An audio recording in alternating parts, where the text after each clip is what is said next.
할렐루야. 그래요. 아까 막 즐겁게 막 아주 빠른 템포의 찬양을 많이 불렀는데, 이 시간 한번 좋으신 하나님, 천천히 부르는 좋으신 하나님 한번 우리 시대에 많이 부르고 지금도 아주 많이 불러요. 한번 찬양하겠습니다. 좋으신 하나님, 좋으신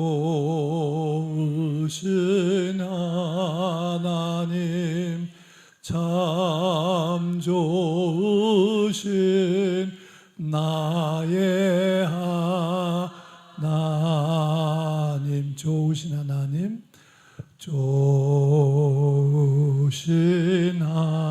하나님, 좋으신 하나님, 참 좋으신 나의 하나님,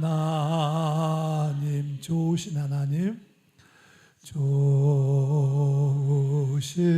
하나님, 좋으신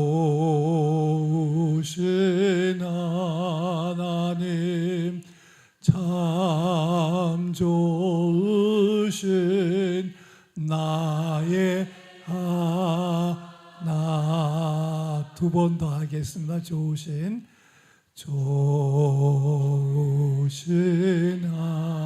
하나님, 좋으신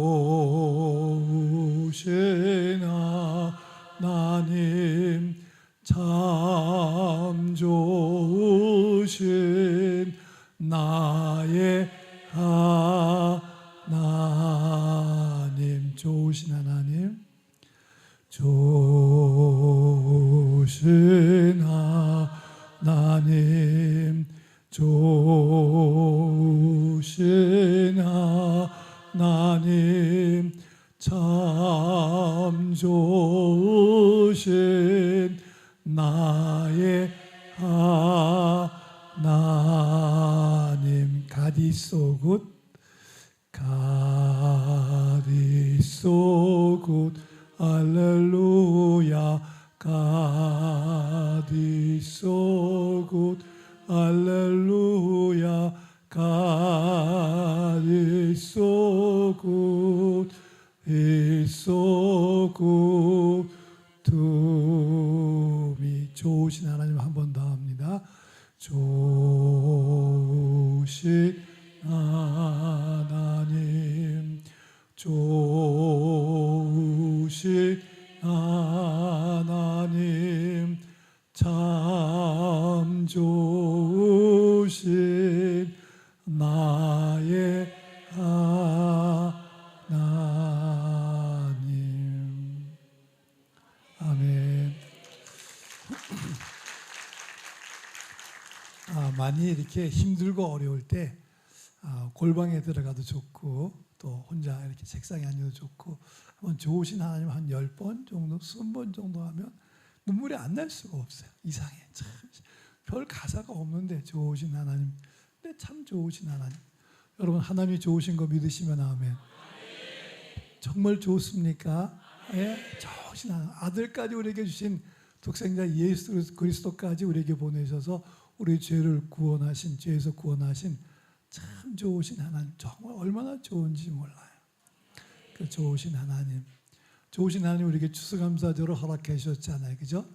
그럼 추수감사절도 좋은 걸까요, 나쁜 걸까요?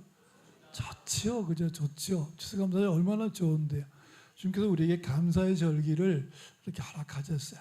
6월절을 주셔가지고 우리가 이스라엘 그 백성들이 그 애굽에서 노예됐던 그 상황에서 벗어나게 한 그 날을 기억하면서 6월절, 우리나라는 어떻게 보면 8.15 광복절과 같다 이렇게 생각할 수 있어요.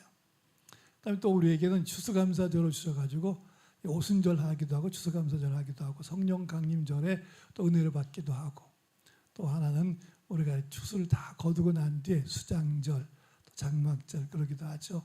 이 장막절에 하나님께 감사할 수 있어요. 왜 주님께서 감사하라 그럴까? 감사가 은혜니까, 감사가 복이니까. 그래서 감사하면 할수록 이상하게 참 좋아져요. 어떤 분이 그런 얘기를 하는 걸 들어봤어요. 행복해서 감사한 것이 아니라 감사해서 행복해집니다. 한번 따라 하시기 바랍니다. 행복해서 감사한 것이 아니라 감사해서 행복해집니다. 여러분 행복하고 싶으면 그럼 어떻게 하면 되죠? 감사하면 돼요. 정말 행복하고 싶으면 감사하면 돼요. 아까도 보니까 불면증이 와도 감사하고 성령 읽으니까 감사하고 정말 얼마나 감사한지. 감사한 게 이 think and thank라고 이 감사를 생각해 보면 찾을 게 진짜 얼마나 많은지 몰라요. 감사는 발견하는 것이라는 게 맞는데 정말 그 말이 맞아요. 감사를 발견하면 할수록 얼마나 감사한지 몰라요. 전 이제 70을 좀 넘다 보니까 70년 넘게 살았어요. 그러니까 저는 50년대 초에 태어나가지고 이렇게 50년대 초등학교도 다니고 중학교 또 고등학교 이렇게 해서 오늘의 일까지 달려왔어요. 저는 정말로 감사해요. 너무너무 감사한 게 우리 어렸을 적 생각해보면 너무너무 감사한 거예요. 여러분 혹시 초가집 살아봤어요? 구경도 못했죠, 그죠? 민속촌에 가면 초가집이 있어요. 근데 초가집은 살았거든요. 초가집 살고 방이 그때는 커 보였는데 지금 그 방을 가보면 눕기나 하겠나 그 생각 들어요. 근데 작은 방에서 살고 옆에다가 앉은뱅이 책상 하나 놓고 그리고 공부도 하기도 하고 그랬어요. 정말 그러던 우리가 아주 좋은 이런 시대에 살았잖아요. 지금도 보면 불이 지금 얼마나 많아요, 그죠? 옛날엔 교회 가도 호야불이라고 잘 못 들어보셨죠? 그러니까 토롱인데 등잔인데 좀 큰 등잔을 만들어 호야불이라고 해갖고 불 켜고 거기서 예배드리고 지금이야 뭐 냉방장치 또 온방장치 얼마나 좋아요. 옛날엔 톱밥 난로 놓기도 하고 톱밥 난로도 부자 교회나 놓지 솔방울 갖다 떼기도 하고 그러면서 연계 자욱한 가운데 예배드리기도 하고 그랬어요. 아마 여러분 잘 모를 거예요. 그때는 집이 초가집이다 보니까 바깥과 이 안하고 구분하는 것이 벽이 쭉 있고 문이 하나가 있어요. 문에 뭘 발려냐? 창호지를 발려. 문창호지 하나 아주 얇은 창이에요. 바깥이나 속이나 거의 온도 차이가 안 나요. 그러다 보니까 겨울에 이렇게 그 물을 자다가 물 먹으려고 대접에 물 떠놓으면 물이 얼어 있어요. 이거 뭐 수건도 꽝꽝 얼어 있고 어디 밖에 나가려고 문고리를 탁 잡으면 손이 문고리에 쫙 달라붙어요. 그리고 전기도 이렇게 많지 않았어요. 처음으로 전기가 들어와서 우리 동네 전기 들어왔고 너무 전기 들어온 게 너무너무 신기해갖고 전등을 30촉짜리 알부를 하나 켰거든. 근데 그것도 이제 돈이 아까워갖고 두 방 사이에 구멍을 뚫고선 그 가운데 켜놓으면 양쪽 방에 같이 비춰지는. 근데 이 등잔보다 엄청 밝은 거예요. 그러니까 그 시대에 살았어요. 근데 지금은 이런 좋은 시대, 정말 불도 많고 수도도 마음대로 따뜻한 물, 찬물 나오고 얼마나 좋은 시대에 사는지 몰라요. 그때는 화장실이 푸세식 화장실이라니까요. 정말 널빤지 2개 놓고 고개에 올라앉아갖고. 근데 지금 그 고속도로 화장실 가봐도 여기 뭐 호텔인가 막 그런 생각 들 정도로 대단한 시대에 살아요. 정말 우리나라가 선진국 됐어요. 그때는 후진국이었거든요. 후진국이었고 그 뒤에 정말 우리도 한번 잘 살았으면 마음을 가지고 했는데 마침 또 이렇게 우리나라가 하나님의 축복 가운데 잘 사는 나라가 됐어요. 너무너무 감사한 거예요. 너무너무 감사한 거예요. 정말 감사해요. 지난번에 아펙을 하는데 보니까 미국 대통령이 우리나라까지 와갖고 돈 좀 투자해도 돈 좀 빌려도 그 얘기하는 거예요. 그것도 뭐 안 되니까 뭐 관세 높일 거야 안 빌려줘 막 협박하고 그러면서 돈을 우리나라한테 뭐 3,500억 불을 빌려달라 하나 뭐 그 빌려주기로 약속했어요. 뭐 1년에 뭐 200불씩 200억 불씩 뭐 이렇게 해서 뭐 어떻게 빌려주기로 이렇게 투자해주기로 그렇게 했어요. 세상에 미국 대통령 우리나라 와갖고 돈 좀 투자해 달라고. 난 더 신기한 것도 봤어요. 아마 10년, 20년 전쯤 되나 소련이 이제 러시아로 바뀌면서 그때 소련의 대통령인 코르파초프라는 사람이 제주도 와갖고 그래 돈 빌려달라 그랬어요. 소련 대통령이 우리나라 와갖고 돈 빌려줬잖아요. 그 돈을 빌려간가 잘 안 갚아갖고 현물로 겨우겨우 따박따박 하기도 하고 이런 나라가 됐어요.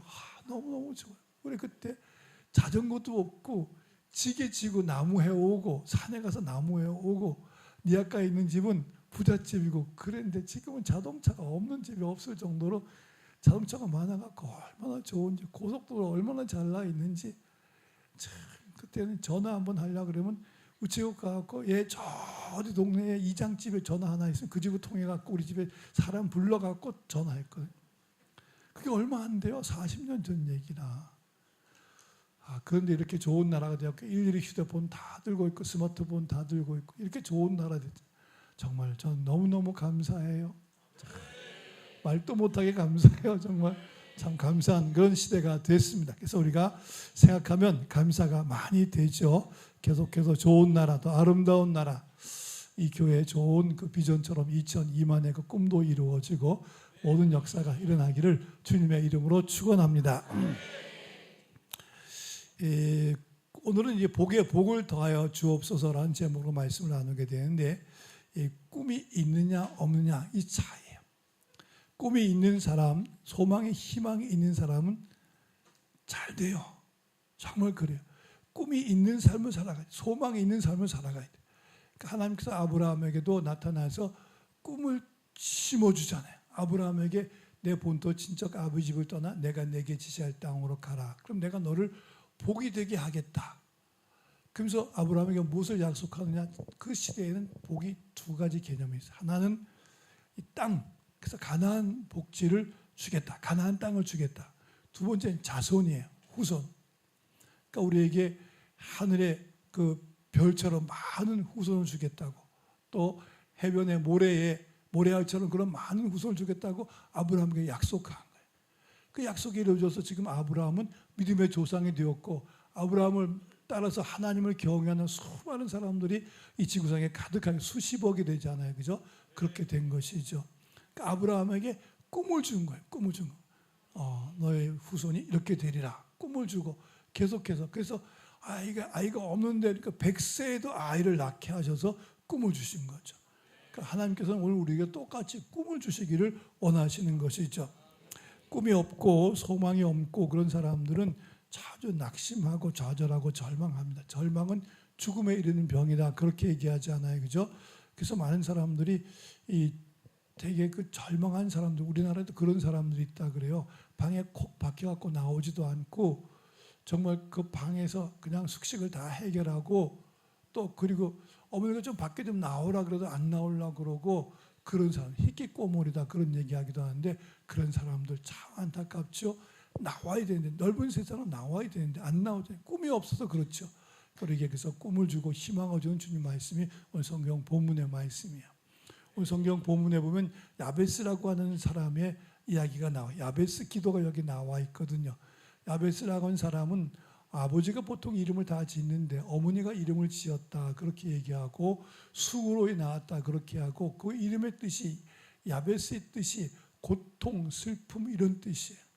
자기 아들을 낳고선 수고로 나왔다는 것도 알겠는데, 상황이 어떤 상황이 어려운 상황인데, 아버지가 안 계신지 계신지 어떻게 됐는지 아프신지, 그래서 아버지가 이름을 짓지 않고 어머니가 이름을 지은 어떤 가정 형편, 그 다음에 수고로 나왔고 이름을 고통이라고 부른 걸 보면 어떤 학자들은 이 사람이 장애인이 아닐까, 핸디캡을 가지고 태어났지 않았을까, 어떤 여러 가지 상황에 어려움이 있으니까 어머니가 아들의 이름을 고통이라. 여러분 지금 혹시 고통이라는 이름이 있으세요? 김고통, 최고통, 박고통 있으세요? 없잖아요. 그죠? 근데 애 이름 부를 때마다 고통, 자꾸 고통스럽고 그렇지 않겠어요? 그죠? 근데 야베스가 거기에 머무르지 않는 거예요. 나이가 들면서 그가 이스라엘 하나님께 기도하는 거예요. 이스라엘 하나님께 기도해서, 하나님 저에게 복을 주시려거든. 이 강조용법인데, 예전 성경 또 세번역 성경에 보면 내게 복에 복을 더하사 나의 지경을 넓히시고 주의 손으로 나를 도우사 환난을 벗어나 근심이 없게 하옵소서 했더니 하나님께서 그가 구하는 것을 허락하셨더라. 이게 이 역대상 4장 10절에 있는 말씀이에요. 딱 한 절이에요. 야베스가 한 기도가 바로 그 기도예요. 하나님 앞에 주님, 저 이 삶에 여기에 만족할 수가 없습니다. 난 고통은 안 좋습니다. 내 지경을 넓혀주세요. 나에게 복에 복을 더해주세요. 그래서 주의 손으로 나를 좀 전능하신 하나님, 이스라엘 하나님이라고 부른 것은 약속의 하나님이라는 뜻이거든요. 이스라엘 하나님. 야곱이 하나님과 겨루어서, 천사와 겨루어서 이겼을 적에 내 이름을 야곱이라 하지 말고 이스라엘이라 하라. 그 약속의 하나님, 하나님과 겨루어서 이겼다.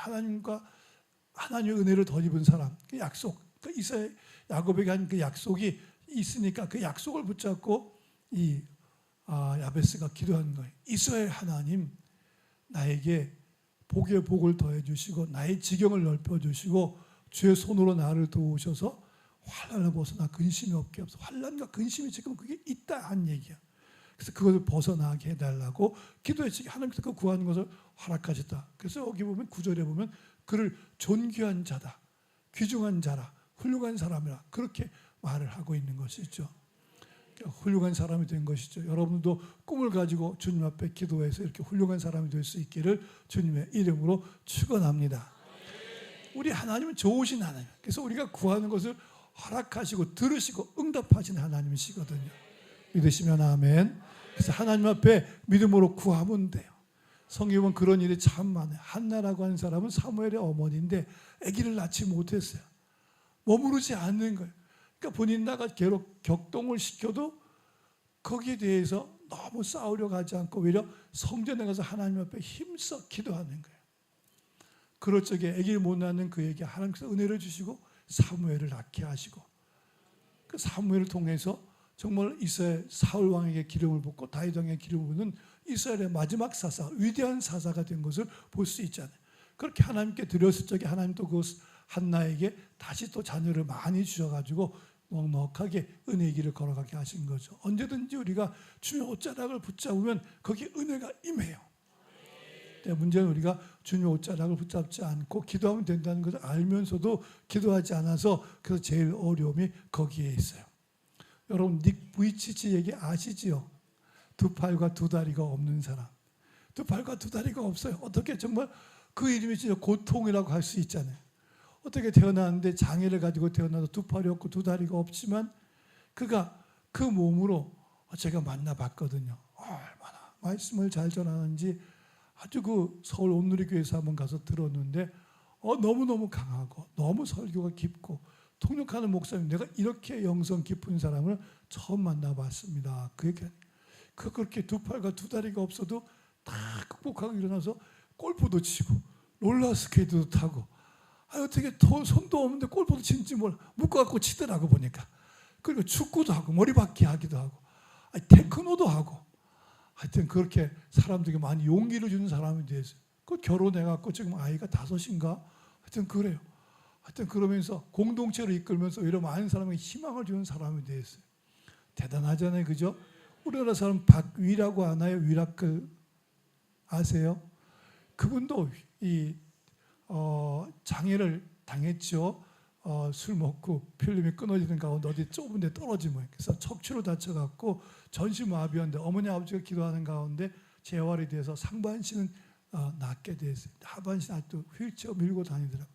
우리 교회도 와서 간증을 한번 했는데 정말로 용감하게 아주 열심히, 그 얼굴이 밝아, 얼마나 밝은지 몰라. 그러면서 힘있게 살아가니까 오히려 그 걸그룹의 한 사람이, 시크릿인가 걸그룹의 한 사람이 같이 결혼해갖고 살아가고 있는 모습을 우리에게 지금 보여주고 있어요.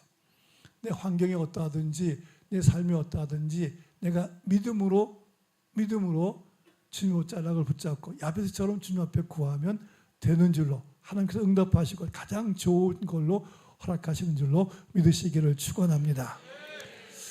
근데 이제 기도할 적에 딱 한 가지 우리가 꼭 생각해야 될 게 있는데, 기도할 적에 하나님 나에게 이것도 주세요 저것도 주세요 기도해도 돼요. 그럴 적에 딱 한 가지, 왜 기도하느냐, 무슨 목적이냐 한번 생각해 볼 필요가 있어요. 우리 교수님께서 막 목적을 말씀하시는 게 있어요. 너는 먹든지 마시든지 무엇을 하든지 다 하나님의 영광을 위해서 하라. 주님 앞에 구할 적에 정욕으로 쓰려고 구하면 주면 안 줘요. 너희가 얻지 못하면 구하지 아니함이라 하시고, 너희가 구하기도 주지 않는 것은 정욕으로 쓰려고 잘못 구한다, 그런 얘기. 하나님 저에게 100만 원만 주세요. 뭐 하려고? 그래갖고 저 술집에 가서 술도 좀 많이 먹고 게임도 하고 그러려 그래요. 죄질라 그래요. 그러면 안 주셔야 옳지요, 그죠? 근데 하나님 저에게 100만 원만 주세요. 뭐 하려고? 저 선교사도 좀 돕고 제가 단기 선교 가서 한 6개월 동안 가서 좀 섬기고 올라 그래요. 그럼 주시지 안 주시겠어요? 주신다니까.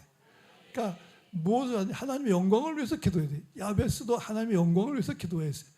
야베스가 존귀한 자, 훌륭한 사람이 된 것은 그 자기가 주신 복을 갖고 자기 혼자만 썼으면 아마 그 사람은 존귀한 자가 안 됐을 거예요. 틀림없이 그 사람은 그 받은 게 너무 감사해서 많이 나눴을 거예요. 많이 나눴기 때문에 형제들이 보고 아이 참 훌륭하다 그러죠. 만약 자기 것만 갖고 꽁꽁 찍어주고 있으면 뭐 그건 구두쇠 또는 자린고비 뭐 그런 얘기는 들을 수 있지만 나누질 못하니까 좋은 사람이라는 얘기는 들을 수가 없어요. 형제들이 다 존귀한 사람이라고 그 형제 중에서 가장 존귀한 자가 됐다는 것은 그만큼 나눴다고 하는 얘기가 있거든요. 그 소리가 하나님께 기도할 적에도 하나님의 영광을 위해서 기도하되 그 받은 것을 나누려고 하는 그런 마음을 가지고 살아가야 돼. 기도하는 것도 그래서 이 기도 제목이 하나님께 영광이 되느냐 안 되느냐 그쪽만 따져보면서 좀 앞에 기도할 필요가 있습니다. 할렐루야. 여러분 소율의 문답 아시죠? 그죠? 소율의 문답 1번이 뭔지 알아요? 질문이 이런 질문이에요. 사람의 제일 되는 목적이 무엇이뇨라고 물으시거든요. 사람의 제일 되는 목적이 뭐겠어요? 이건 안 가르치셨네. 그리고 가르쳐야 돼요. 이게 소율의 문답 1번인데 너무너무 중요해요. 정말 이게 너무너무 중요한 게 지금 신천지라든가 하나님의 교회는 많이 계속 부흥해요. 오늘처럼 무신론자가 많아진 시대에도 부흥하거든요. 근데 우리 기성교회들은 보면은 많이 교인들이 지금 이 교회를 떠나기도 하고 안 믿기도 하고 그런 부분이 있어요. 그래서 그 사람들은 뭘 하나 봤더니 그 사람은 교리를 가르쳐요. 신천지라든가 이 하나님의 교회가 이단이잖아요. 그런 데는 다 교리를 가르쳐요. 교리를 가르쳐서 교리를 달달달달 외우게 만들고 거기에 완전히 폭 빠지게 만들거든요. 근데 우리도 사실 교리가 있어요. 교리로도 많이 가르쳐야 될 필요가 있어요. 사람의 제일 되는 목적이 무엇이냐? 사람 왜 사느냐? 무엇을 위해 살아야 되느냐? 제일 되는 목적이 무엇이냐? 이거 알아야 되잖아요. 그죠? 제일 되는 목적은 답이 이거예요. 하나님을 영화롭게 하고 영원토록 그를 즐거워하는 것입니다. 이게 삶의 목적이에요. 우리에게 제일 되는 목적, 돈 많이 버는 것도 아니고 많이 권력 갖는 것도 아니고 건강한 것도 아니고 제일 되는 목적은 하나님을 영화롭게 하고 영원토록 그를 즐거워하는 것입니다. 이것이 제일 되는 목적이에요. 여러분들이 이 목적을 가지고 일단 그 소율의 문답인 요리문답이 있는데 요리문답이 제일 가장 귀한 것이 1번인데 그래서 하나님을 영화롭게 하고 영원토록 그 즐거워하는 것이다. 여러분 예수님 생각만 해도 즐겁습니까? 그 소율의 문답을 몸으로 행하는 사람. 구주를 생각만 해도 내 마음이 좋거든 주 얼굴 배울 때에야 얼마나 좋으랴. 아침에 일어나서 침대에서 또는 이렇게 잠자리에서 일어나면서 여러분 주님 감사해요. 오늘도 좋은 날씨였군요. 오늘 내 인생 최고의 날입니다. 지금 이런 좋은 날 주셔서 감사합니다. 그리고 일어나는 사람들은 행복한 사람이요. 정말 일어날 적에 막 짜증, 좀 더 자면 안 되나? 누가 새벽 기도를 만들어 갖고 그러면 그건 안 되고. 그러니까 생각만 해도 마음이 기쁜 사람. 예수님 생각만 해도 내 마음이 너무 기쁘고 주님 감사해요. 고마워요. 성령님 생각만 해도 내 마음이 행복하고 하나님 생각만 해도 너무너무 좋고 그게 인생의 제일 되는 목적이라는 거예요. 그래서 이 목적을 위해서 기도하는 사람, 이 사람이 복 있는 사람이 된다라고 우리에게 말씀하고 있습니다. 그래서 하나님 영광을 위해 살아간 사람들은 다윗같이 하나님 마음에 합한 사람이야. 하나님에 합한 사람. 다윗을 보니까 하나님께서 너무 좋아요. 다윗이 죄 짓고 난 뒤에도 콕 찌르니까 아이고 잘못했습니다. 회개하니까 그게 좋다는 거예요. 사울 왕은 이게 잘못했지 콕 찌르니까 그럴 수도 있지요. 그러는 거예요. 제가 잘못했습니까? 백성들이 갖다가 하나님께 제사 드리려고 그러는데 그래서 핑계를 대는 거예요. 근데 다윗은 콕 찌르니까 눈물로 침대를 띄운다. 하여튼 그렇게 눈물을 흘리면서 죄를 회개하니까 그걸 보고 좋아하는 거예요. 누가 잘못했어. 너 왜 그랬니? 그랬지. 제가 잘못했어요. 미안해요. 죄송해요. 그럼 좋잖아요. 그럴 수도 있지. 나만 죄 짓나? 니는 안 짓나? 그리고 달려들면 그만큼 힘든 게 없어요. 하나님 똑같으신 거예요. 우리가 뭐 잘못했어요. 하나님 잘못했어요. 다시 잘할게요. 그 또 잘못하면 정말 또 잘못해 죄송해요. 그 자꾸 좀 용서를 구하고 그러면 하나님 마음이 아파하잖아요. 근데 뭐 안 그렇지 않고 자꾸 벌벌 이렇게 반항하고 그러면 그건 하나님께서 좋아하지 않죠. 난 한번 그런 생각도 해봤어요. 이건 내 생각이요. 가룟 유다가 예수님 팔고 은 30을 다시 성전에 갖다 던지잖아요. 그리고 나가서 목매달아 죽잖아요. 그죠? 만약에 가룟 유다가 목매달아 죽지 않고 예수님 그 부활하신 예수님 만나러 쫓아와갖고 제자된 데서 막 멸시당하더라도 무릎 꿇고 하나님 잘못했어요. 제가 생각이 짧았어요. 저 이렇게 하면 주님께서 이스라엘 왕이 될 줄 알고 코너로 몰아넣었는데 그냥 죽으시면 어떡해요? 막 그 울고 불고 정말 잘못했어요. 그랬으면 용서했을까 안 했을까? 틀림없이 용서했을 것 같아. 근데 문제는 뭐냐? 성령 회방죄를 지면 회개하고 싶은 마음이 없어. 후회는 하는데 회개가 안 되는 거기까지 쫓아오지 못하는 거라. 마음이 어떤 스스로 마음이 그래 되는 성령 회방죄가 그렇게 계속해서 잘못된 길로 가는 거지.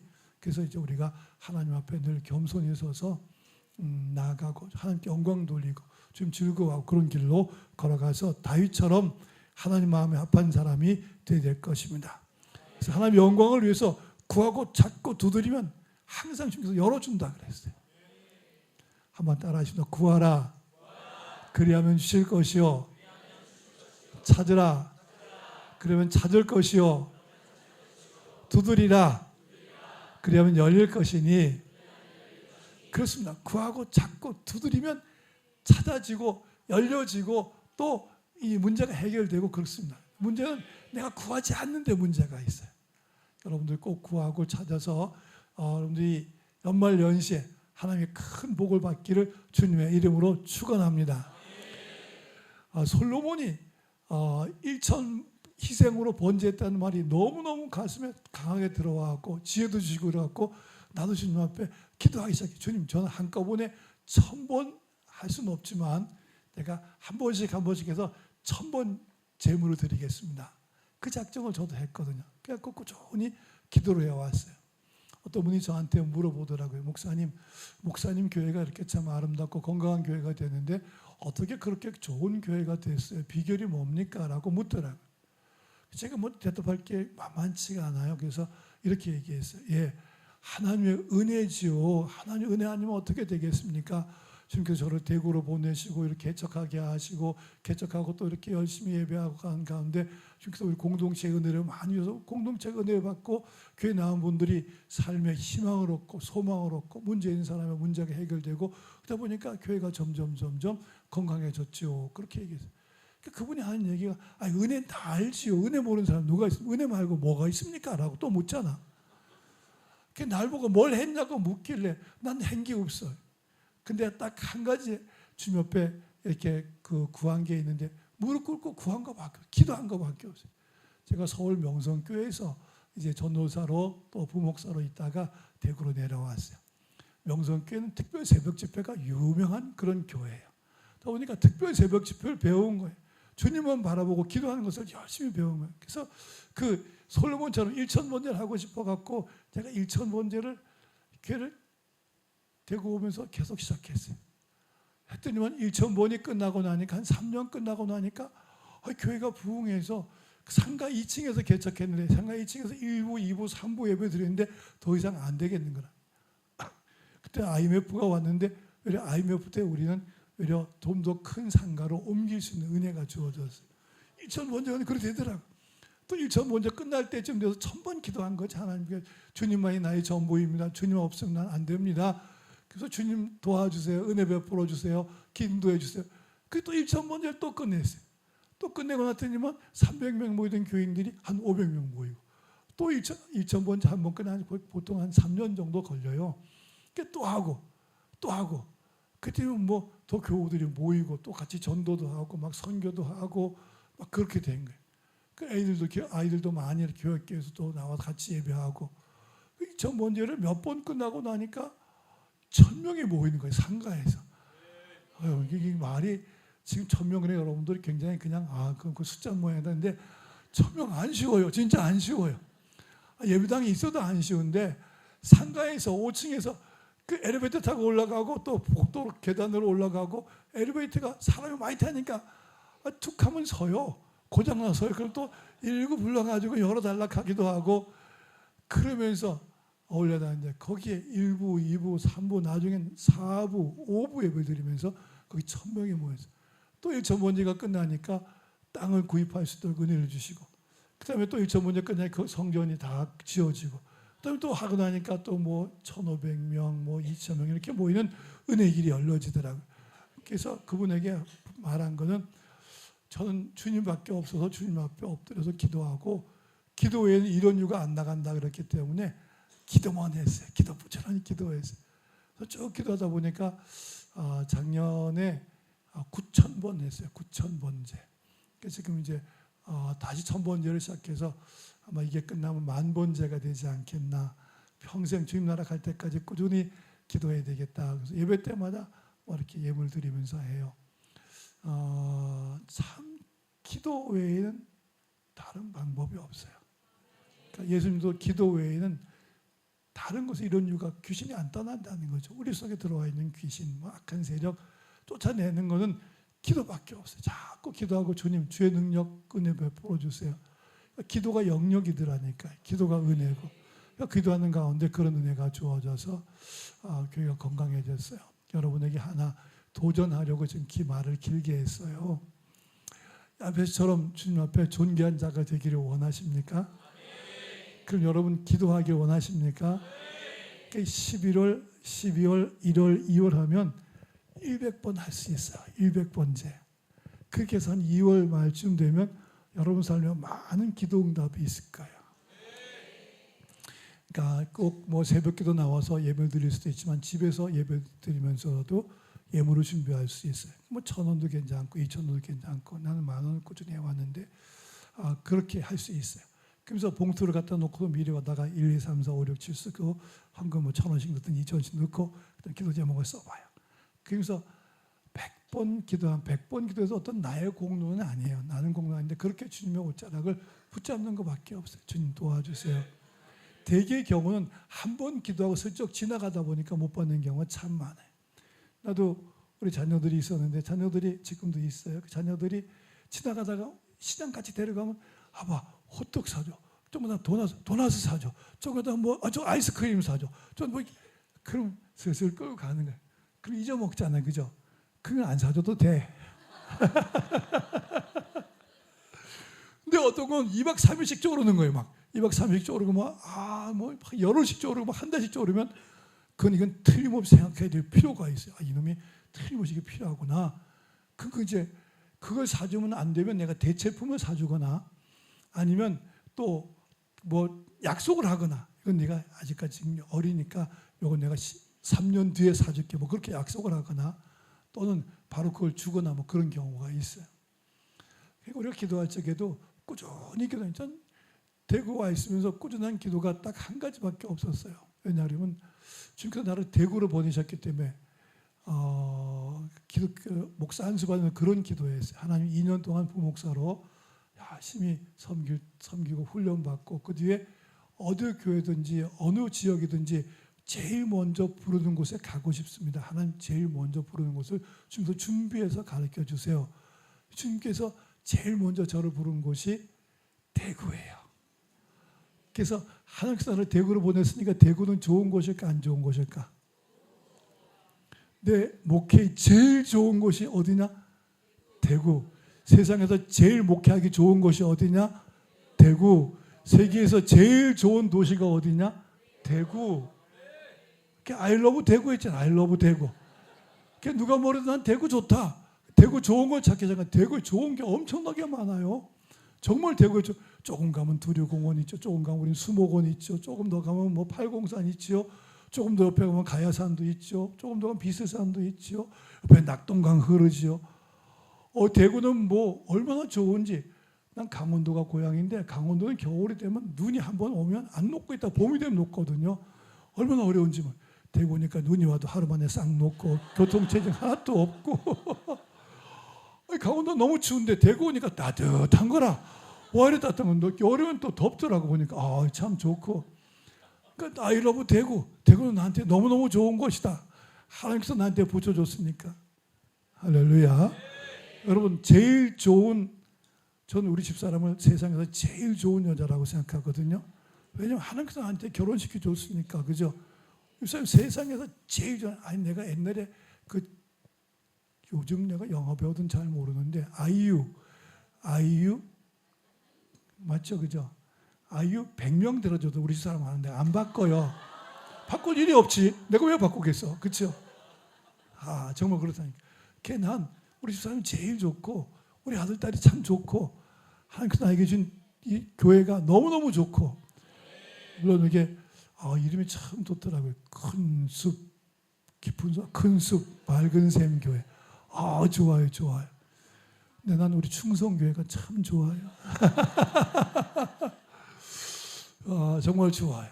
그러니까 우리가 주어진 것에 대해서 감사하면서 그렇게 걸어가면 항상 은혜의 길이 열립니다. 한번 얘기하겠습니다. 2월 달까지 100번째 할 수 있는데 한번 하나님 내가 100번 기도해 보겠다. 집에서 기도해도 되고 물론 영상으로 기도해도 되겠지만 할 수 있으면 성전에 와서 한번 기도해도 되고, 새벽 예배를 어떤 분은 꼭 여기 새벽 기도 있어요? 새벽 예배를 꼭 새벽에만 와서 해야 된다고 생각하는 분인데 아니에요. 저녁에 와서도 새벽 예배하면 돼. 1시간 기도하고 하면 되니까 30분 기도하고 하고, 그러면서 100번 기도해 보세요. 같은 소원을 가지고 해보세요. 그러면 기적이 나타나요. 자, 11월, 12월, 1월, 2월 100번째 제가 여러분에게 한번 도전을 했으니까 한번 100번 내가 기도하면서 주님 앞에 은혜를 받겠다. 돈이 많아서 주저하지 마세요. 1,000원씩 하면 되죠. 1,000원씩 해갖고 100번 하면 10만 원이거든요. 석 달 동안 10만 원인데 커피 몇 잔 안 마시면 되거든요.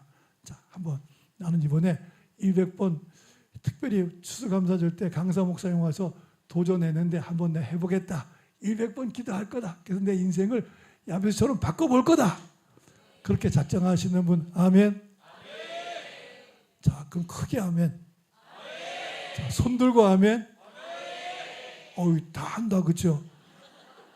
자, 이게 부분 강사하는 방법인데 내가 하나 더 써볼게. 자, 확실히 난 100번 내가 2월 달까지 아니 혹 뭐 늦어지면 3월까지 하겠다. 반드시 한다. 작정하시는 분 일어서서 아멘. 일어서서 하면 앉아 있는 사람 이제 체크해 주시고. 그래, 자, 내려 앉으시면 돼요. 부분 강사가 하는 방법인데, 근데 정말 좋은 게 그거예요. 물고기 줄 수 있어요. 물고기 먹으라고 줄 수 있잖아요. 더 좋은 것은 물고기 잡는 법을 가르쳐 주는 거예요. 여러분들이 같이 기도하면서 교회를 위해서 기도하고 담임 목사님에서 기도하고 또 대구 복음관에서 기도하고 그래 보세요. 주님께서 쓰시는 거예요. 주님께서 크게 쓰시고 아름답게 쓰시고 그를 통해서 놀라운 역사를 이루시는 것이죠. 할렐루야. 하나님은 우리에게 정말 좋은 것을 많이 주시기를 원하세요. 에레미야 33장 2절 3절 말씀, 에레미야 33장 2절 3절 말씀 한번 읽도록 하겠습니다. 시작.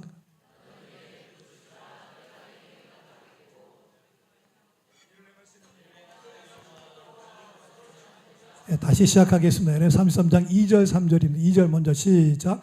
이를 행하시는 여호와,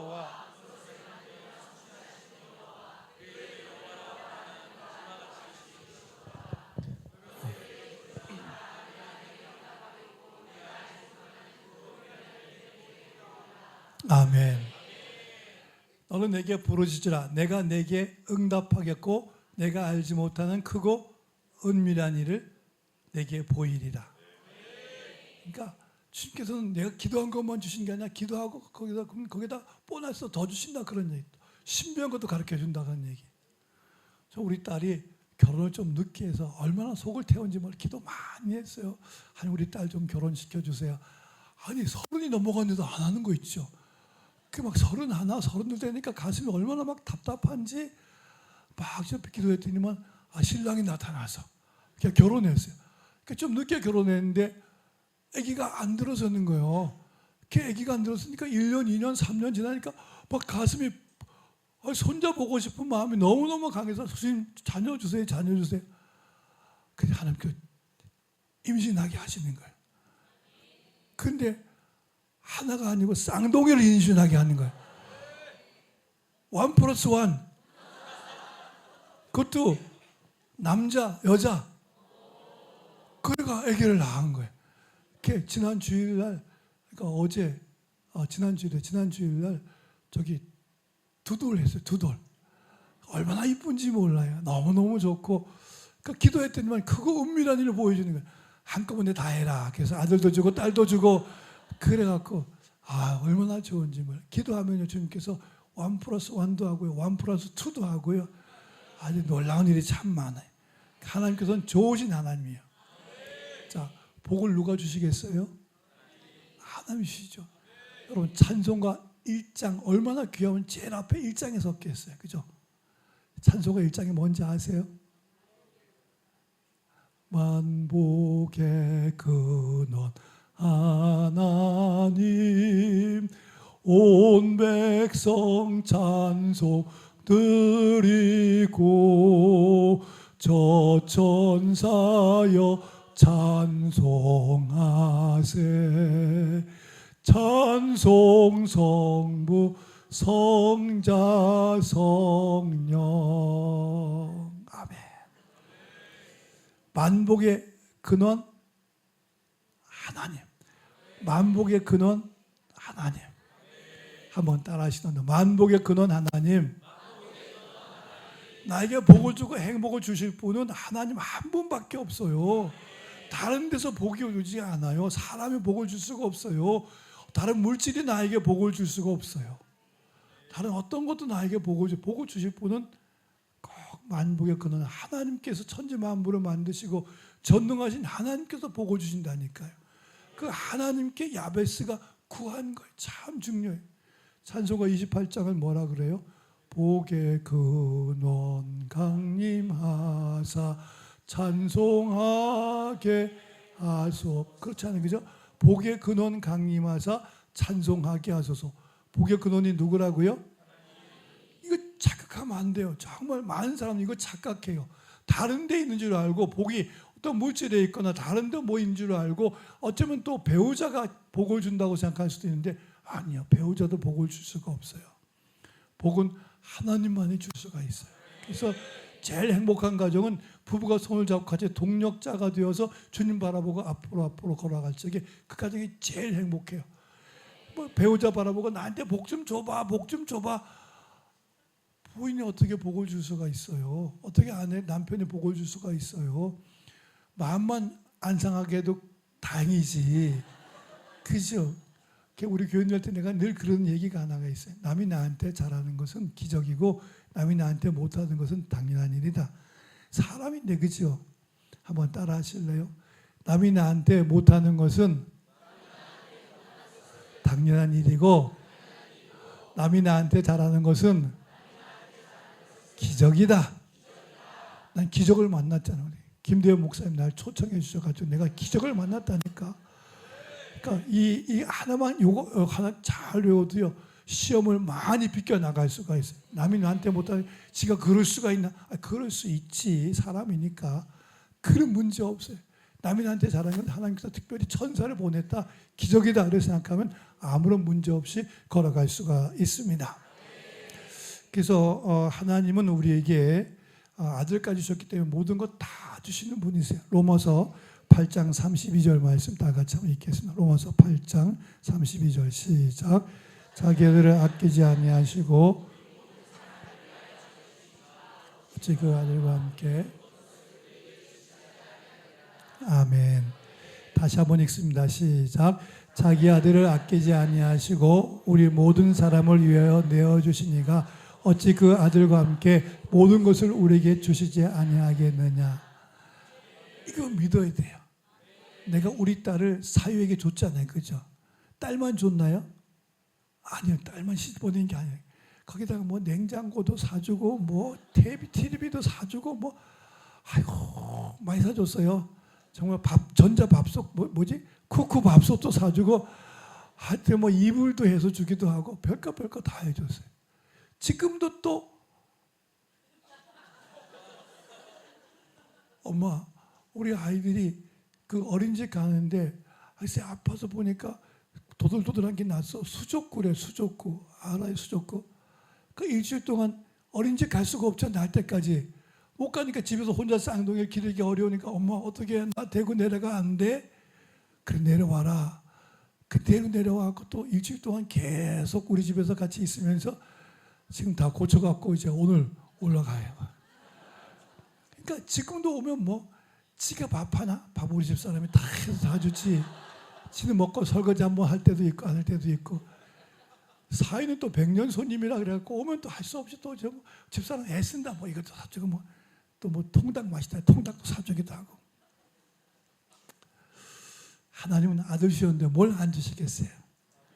독생자 예수 그리스도 우리에게 주셨는데 우리가 구하지 않아서 못 얻지 구해보세요. 길이 열린다니까요. 할렐루야.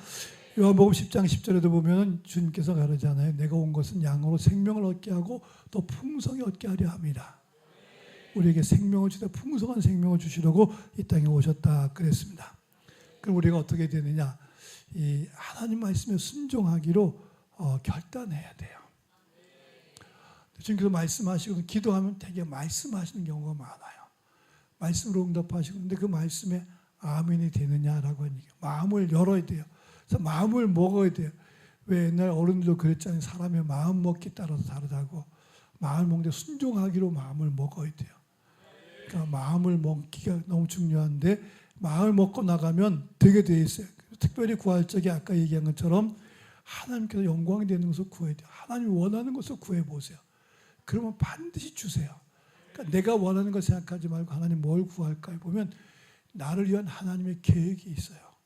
그 계획을 구하는 거예요. 하나님께. 하나님 제가 좋은 믿음 좋은 사람이 되길 원합니다. 그건 허락해 주세요.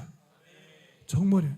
제가 뭐 게임 잘하는 사람 되게 해주세요. 그건 좀 생각해 보실 거고 또 하여튼 여러 가지 일들이 그렇게 있어요. 주님 앞에 구하면 풍성한 생명도 주시고 좋은 것 주세요. 빌립보서 4장 13절에 보면 부탁했나? 안 했구나. 그죠? 넘어가겠습니다. 기도하고 간구할 적에 하나님께서 원하는 것을 구하면 참 좋아요. 참 중요한 기도 제목이 우리에게 두 가지가 있는데 오늘 우리 세대가 제일 어려운 것 중에 하나가 뭐냐 그러면 무신론자의 비율이 너무 많아지는 거예요. 예전에 1970년대에는 교회 다니든지 절에 다니든지 어딜 다니든지 하나님이 있다, 신이 있다라고 생각한 사람들이 90%가 넘었어요. 자기 자신 믿는 사람은 10%도 안 됐어요. 요즘은 63%가 무신론자예요. 그러니까 나머지 37%가 신이 있다고 믿는데 그중에 기독교가 한 20%, 절이 한 17%, 그다음에 나머지 뭐 얼마 이렇게 해서 또 천주교 또 있고 이렇게 있어요. 문제는 하나님도 없고 신도 없다고 하는 사람들은 자기 마음대로 사는 자기가 신이야. 내 뜻대로, 내 생각대로. 다 보니까 제일 어려운 부분이 뭐냐 그러면 사람들이 하나님을 떠나면서 제일 어려운 부분이 하나님 말씀에 듣지도 않으려고 그러고 들어도 순종하지 않으려고 하는 거예요. 제일 큰 문제가 그것 때문에 결혼도 안 하려고 하는 거예요. 하나님께서 만드신 기관이 딱 한 가지가 있어요. 예수 만든 기관이 딱 한 가지가 있고 두 가지가 있는데 하나님 만드신 것이 뭐냐 그러면 가정이에요. 남자와 여자를 만드시고 가정을 이루셨어요. 근데 악한 마귀가 우리에게 들어와 갖고 가정을 해체하려고 하는 거예요. 가정을 이루지 못하게 하는 거예요. 그래서 많은 사람들이 그 성취가 더 중요하다고 생각해서 경력 단절 못하겠다고 결혼하지 않고 또 이렇게 하게 하겠다고 결혼 늦게 하고 그러니까 문제가 많이 생기는 거예요. 하나님께서는 우리에게 적당한 때에 빨리 결혼하라고 말씀하는데 결혼을 늦게 하는 거예요. 결혼 늦게 하고 그러다 보니까 어떤 문제가 생기느냐? 또 아이를 안 낳겠다 하는 거예요. 아기를 안 낳고 결혼해도 나는 우리 둘이 그냥 뭐 즐겁게 살다가 죽겠다라고. 왜냐 그러면 진화론적인 삶이니까.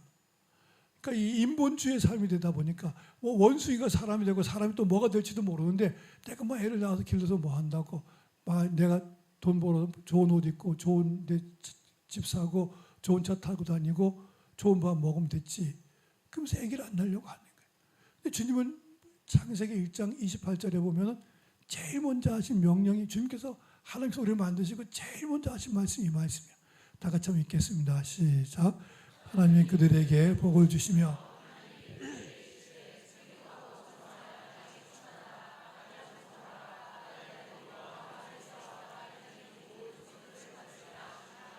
아멘, 아멘.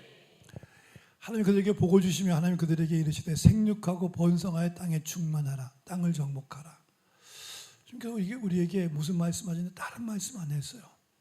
생육하고 번성하여 땅에 충만하라. 그러니까 자녀를 많이 낳아서 생육하고 번성하라고 말씀을 우리에게 주신 거예요. 다른 말씀 없어요.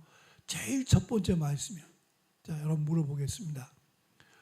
우상 숭배하지 해야 됩니까? 안 해요? 우상 숭배하지 말아야 되죠. 그죠? 신사 참배해야 됩니까? 안 해야 됩니까? 안 해야 되죠. 그 안 하려고 주기철 목사님이 목숨을 걸었어요. 그래서 순교자가 됐잖아요. 그죠? 많은 분들이 우상 숭배 안 하려고 신사 참배 안 하려고 감옥에도 많이 투옥되고 그랬어요. 근데 한 가지 난 의문점이 생기는 게 하나가 있어요. 왜 우리나라 정부가 둘만 낳아 잘 기르자 한 때가 있었거든요. 산하제한 한 때가 있었어요. 그래서 그 산하제한 때문에 둘만 낳아 잘 기르자, 둘도 많다 하나만 낳자, 그런 캠페인이 한참 될 적에 왜 교회에서 아닙니다. 하나님 말씀은 생육하고 번성하여 땅에 충만하라 그랬습니다. 그 얘기를 왜 안 했을까? 그게 왜 내 귀에 들려오지 않았을까? 대구 처음 왔어요. 제가 40대 초반이니까 우리 집사람 30대 중반이니까 아기를 낳을 수가 있었어요. 셋째 아기를 낳자라고 얘기를 했는데 너무 셋째 아이를 낳으면 의료보험도 안 해주고 뭐 불이익을 많이 주고 그런다 그래가지고 뭐 교회에서도 아기 많은 집은 청병을 안 한다 하기도 하고 그래가 거기 넘어가갖고 이 강단 좀 약한 것 같아요. 우리 김대현 목사 같으면 낳자 그러고 낳았을 텐데 난 이게 안 돼갖고 그 둘만 낳았잖아. 요즘 딸이 그래요. 아빠 우리 아들 같은 내 동생 같은 동생 몇 명 좀 더 낳지 그러는 거예요. 내가 그러잖아요. 네가 지금 그 얘기할 때니까 더 낳아라. 그러니까 주심 낳겠습니다. 쌍둥이 기르면서 두심 더 낳겠다고 이제 그렇게 얘기를 하고 있어요. 정말 이 부분에 왜 얘기를 안 했을까? 내가 그 얘기를 계속 하고 다니니까 몇 사람이 그러더라고. 두 사람은 내가 그 얘기 들었다. 하나는 신학교 교수님, 맹령교 교수님이 작게 얘기했대. 큰 얘기 안 하고 그 아인데 요 정도 하고 넘어갔다는 거. 좀 그래도 강하게 얘기하신 분이 한 분이 있는데 가나안 노고등학교 김용기 장로님이 반대했다는 거. 아니야. 하나님께서 나락했어. 그때 가나안 농원학교 가서 공부해온 사람들이 다른 건 다 좋은데 왜 정부 시책에 반대하냐 그래갖고 장로님을 왜 이상하게 생각했다 하더라고요. 오늘날도 똑같아요. 문제가 있어요. 우상 숭배하지 말아야 되죠. 그죠? 내가 산하 제한하거나 낙태하거나 하면 그건 죄라니까요. 자, 여러분 한번 물어보고 젊은이들이 참 많아서 너무너무 기쁘고 더 좋은 건 설교 시간이 장장하게 있어서 할 얘기가 많은데 그게 제일 좋아. 제일 딴 데 가서 막 급해갖고 막 빨리 가느라고 정신이 없었는데요. 아니야, 정말 하나님께서 복 주신 교회예요. 아니 하여튼 큰숲 맑은 샘 교회는 하나님께서 크게 쓰시고 아마 2,002만 꿈을 이루시고 더 이상의 꿈도 이루실 거예요. 할렐루야. 보세요. 여러분들이 지금 가정을 이룰 때 먼저 이루어야 돼요. 하기보다 빨리 가정부터 먼저 이루어야 돼요. 가정이 너무너무 중요해. 내가 독일에 갔을 적에 우리 아들이 독일에 유학가 있어갖고 한번 갔던 적이 있어요. 근데 그 교회 유학생 교회 목사님이 그러는 거야. 애들 보고 빨리 결혼해라. 하기하고 결혼하려고 그러면 늦다. 그때 애기 안 생긴다. 그러면서 계속 먼저 결혼하고 그리고 하기 천천히 하면 된다. 그게 하는데 사람들 말을 잘 안 듣더라고요. 근데 여러분 지금도 똑같아요. 여러분 결혼 빨리 하세요. 할 수만 있으면 18에 19에 빠른가? 정말이요. 그때 낳은 아이들은 건강해. 그리고 최고의 복이 여러분 뭔지 아세요?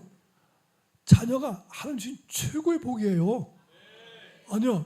나 어른들 그거 알았어. 옛날 어른들 알았고 자식 농사가 어떤 농사보다 최고라 그랬어요. 그러니까 저기도 그러더라니까 그 누구나 금쪽이 하는 그 오 박사 있죠. 그분도 그런 얘기를 하더라고. 경산에 왔을 때 같이 가 들었는데 여러 사람들이 막 애기 낳아라 그러니까 질문하는 게 뭐 경력 단절이 됩니다. 뭐 집이 없습니다. 뭐 여러 가지 얘기를 쭉 하면서 묻는데 질문 들어오는데 딱 한마디로 해결하더라고요.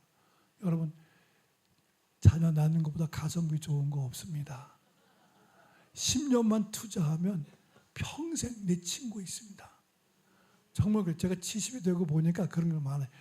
뭐 담임 목사도 지나가고 또 권력도 지나가고 물질도 다 지나가 지식도 많이 지나가. 영어 지금 얼마나 많이 모르는지 다 까먹었어요.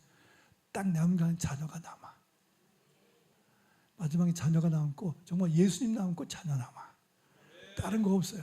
그러니까 자녀가 여러분 낳은 자녀가 한 7명 되는데 7명이 전부 뭐 2명은 의사 되고 2명은 법관 되고 뭐 2명은 뭐 재벌 되고 뭐 1명은 또 뭐 되고 해봐요.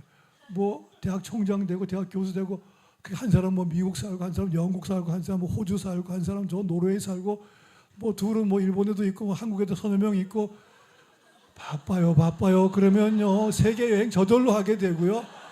뭐 문제가 안 돼요. 우리 교회도 지금 장로님 한 분이 아들을 잘 길러서 대한항공 기장이 됐어. 그러니까 부러운 게 있어. 가족들에게 1년에 무료 티켓이 몇 장이 나와. 그러니까 이번에도 또 미국 간다 하시더라고. 미국에. 정말 그 뭐 지난번에도 저기 헝가리 갔다 오시기도 하시고 사방 다니시는 거라.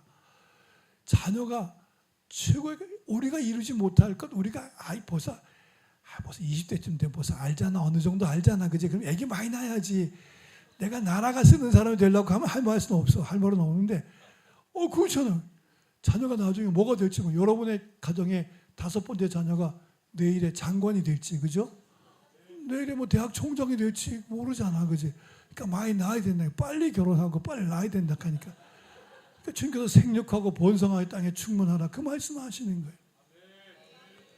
이건 제 말은 하나님 말씀입니다. 믿으시면 아멘. 여러분들이 정말 많이 낳아야 돼요. 시편 127편 3절 다 같이 한번 읽겠습니다. 시편 127편 3절 시작. 보라 자식들은 여호와의 기업이요 태 열매는 그의 상급이로다. 여러분의 기업이 자녀요. 자녀가 여러분의 기업이래요. 그 기업을 잘 가꾸면 나중에 넉넉하게 되고 기업이 약하면 어려워져요. 지금도 오다가 다니엘 기도회 한 사람 얘기를 들었으니까 그분이 다니엘 기도에 나와서 간증을 하다. 그래서 내가 여기 나온 것은 내가 이거 원님 덕분에 나팔 부는 거라고. 그래서 우리 원님은 내 아들이라고 그러더라고요. 그래서 아들이 아마 성공했는데 맞아 다 못 들어 누군지 모르겠는데 원님 덕분에 나팔 분다. 그러면서 자기 아들 덕분에 자기 여기 나온다는 거라.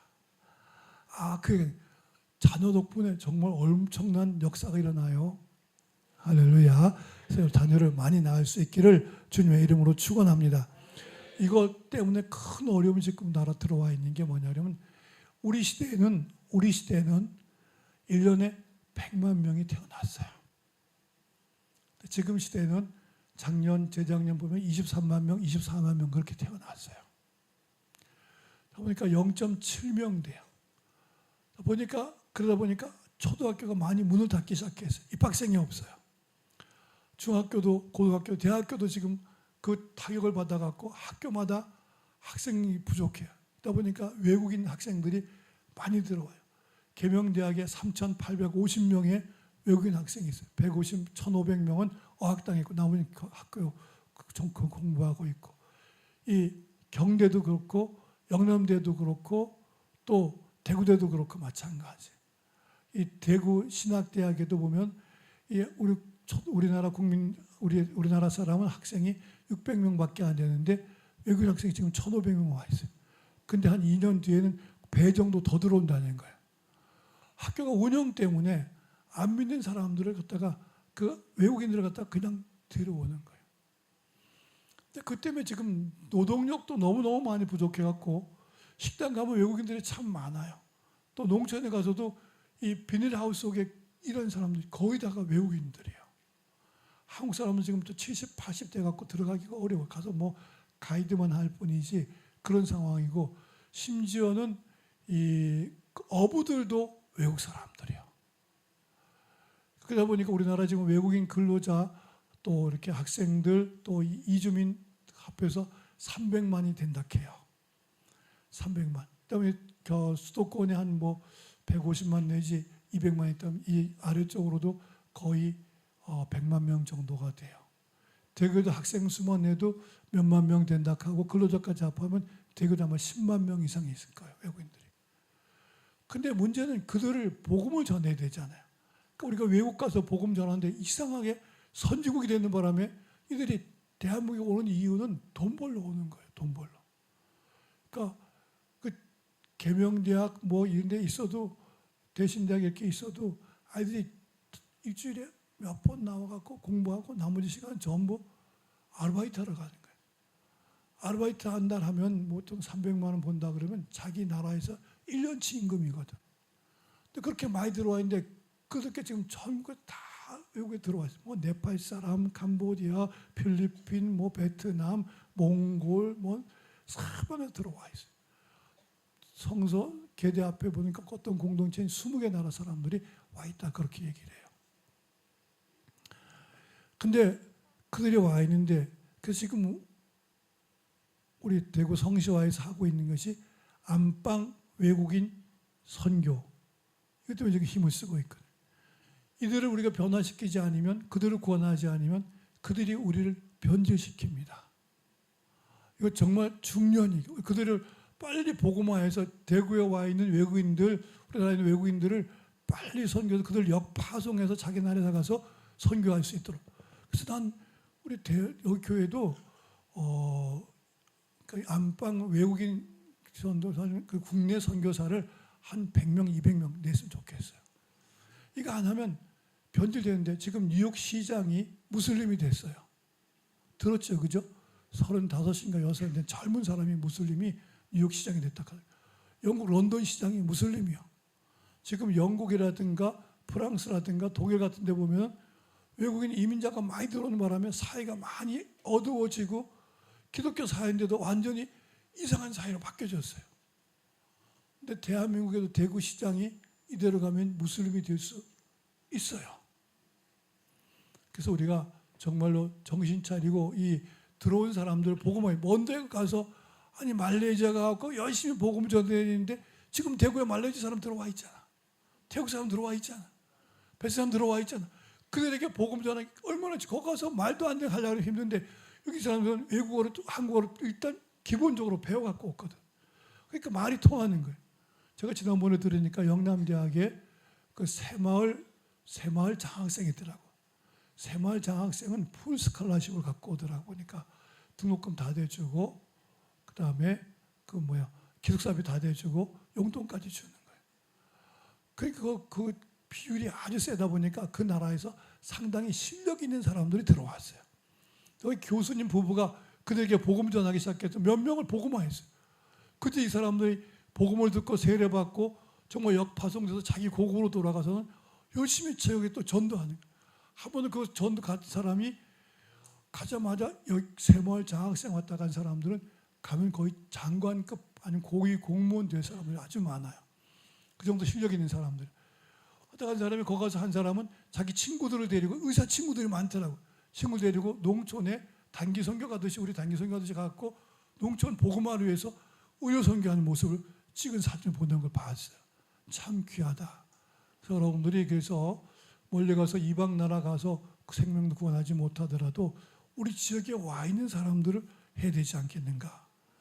이거 안 하면 점점 더 어두워져. 우리 사회가 지금 이 인구 소멸 문제 하나하고 외국인 문제 이 두 가지를 해결해야 돼. 이게 위해서 계속 저도 기도하고 있는 거예요. 하나님 이 일에 은혜를 주셔서 많은 외국인들을 구원해서 저들이 역파송되어서 고국에 돌아가서 선교할 수 있도록 해주세요. 지금 우리나라로 온 외국인들을 목사로 많이 세웠어요. 신학교에서 그렇게 했는데 앞으로 그렇게 되지 않겠는가. 적어도 이 두 가지 기도 제목은 아주 크다. 저의 기도 제목이기도 하고 한국교회 기도 제목이기도 합니다. 이렇게 해서 이 나라가 더 건강한 나라가 되고 뿐만 아니라 온 세계 만방에 복음을 전할 수 있게 되죠. 자, 이제 마지막으로 요한복음 15장 7절 말씀 다 같이 한번 읽겠습니다. 요한복음 15장 7절입니다. 시작. 너희가 내 안에 거하고 내 말이 너희 안에 거하면 무엇인지 원하는 대로 구하라. 그리하면 이루리라. 한 번 더 읽습니다. 시작. 너희가 내 안에 거하고 내 말이 너희 안에 거하면 무엇이든지 원하는 대로 구하라. 그리하면 이루리라. 야베스 기도의 중점은 뭐냐? 기도하라는 겁니다. 내 상황이 장애를 입었든지 상황이 어떠하든지 정말로 어떤 환경이 불우하든지 관계없이 기도하면 야베스처럼 존귀한 사람이 된다는 거예요. 오늘도 우리가 여러 가지 형편 속에 있지만 이 자리에 머물지 말고 좌절하지 말고 기도하면 우리나라가 정말 전 세계에 수천 명의 선교사를 파송하고, 우리 교회도 3년 만에 선교사를 파송했거든. 개척한 지 3년 만에. 누굴 파송했느냐? 인도네시아 목회자를 우리가 지원했어요. 우리 한국으로 불러가지고 우리 각 교회에서 새벽 기도하는 것도 다 가르치고 낮 예배 신방하는 거 교회 학교 다 보여주고 보냈어요. 그리고 그분을 우리가 한 27, 8년 계속해서 지원했어요. 그러니까 그분이 나중에 그 학교에 교수를 하다가 학장도 하고 총장도 하고 교단의 교단장까지 하더라고요. 그러면서 그 나라에 아주 좋은 교단을 일으키는 것을 보았어요. 할 수 있어요. 우리가 우리나라에 있는 외국인 근로자들 잘 전도해서 보내가면 훨씬 더 정말 2,002만에 쉽게 이룰 수가 있고 나갈 수 있어요. 많은 선교사를 파송할 수 있습니다. 기도해서 야베스처럼 큰 복을 받고 복이 되는, 복의 근원, 아주 존경받는 훌륭한 멋진 교회가 되기를 주님의 이름으로 축원합니다. 기도하겠습니다.